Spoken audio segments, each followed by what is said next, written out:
Timothée, hier matin, m'a quand même craché à la gueule. Bah c'est bien, il s'exprime le petit. Mais enfin, de là à me cracher un molar au visage, ce n'est pas un lama tout de même. Non mais vous avez dû lui dire un truc qu'il a... Oui. Bonjour. Et ben voilà, qui vous dit que la journée était bonne pour lui? Vous n'étiez pas au diapason de ses émotions, je regrette. Ah ouais. Bah oui, quand on cherche la merde, faut pas s'étonner de s'en prendre plein la gueule. Je lui ai juste dit bonjour et le fils de pute, il m'a mis une faciale. Après, excusez-moi, mais faut essayer aussi un petit peu de se mettre dans la physionomie du gamin. C'est-à-dire Bah, c'est-à-dire que c'est vrai que quand on vous voit avec votre face de quetch, l'idée de vous cracher un molar en pleine poire prend tout son sens. Mais attendez, Ce mais- que je veux dire, c'est que c'est sa manière à lui, dans son temps à lui qui lui est propre, d'exprimer son opinion par rapport à un visage qui, excusez-moi de le dire comme ça, est effrayant. Allez, ça c'est cadeau. Bah, comment il réagit à la maison lorsque vous le grondez? En général, il met un taquet et je le laisse faire. Ah, carrément. Ouais, avec une batte de cricket. Vous savez, celle qui est aplatie. Oui, oui. Après, le bois, ça reste une matière noble, hein, et c'est là où il m'impressionne, le petit. Il aurait pu choisir le métal ou le plexi? Bah non, lui il choisit le bois. C'est son côté respectueux de l'environnement, je pense. Ah, il milite pour l'écologie? Non, non, il s'en branle, mais ça reste très encourageant, je trouve. D'accord. Bon, sinon, quand je lui demande d'aller au tableau, il me répond texto, mange le caveau de tes morts, grognasse. Je vois pas où est le problème. Ah bon? Mange le caveau de tes morts, ça évoque rien chez vous? Bah, déjà, il vous appelle grognasse, il y a un effort, il aurait pu choisir un autre synonyme qui aurait été très très clair pour tout le monde. Alors, oui, mais... Non mais écoutez, si ça lui génère trop d'émotions négatives, il ne va pas au tableau, c'est un jeune adulte qui doit être en phase avec lui-même, vous comprenez?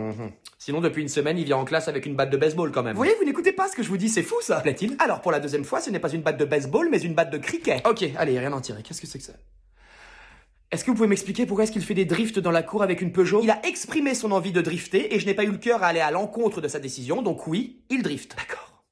Eh bien écoutez, merci Madame Martin. Merci. Et essayez de faire quelque chose hein, pour pas le tenter parce que là c'est limite de la provocation. Je ferai de mon mieux. Faites plus que ça.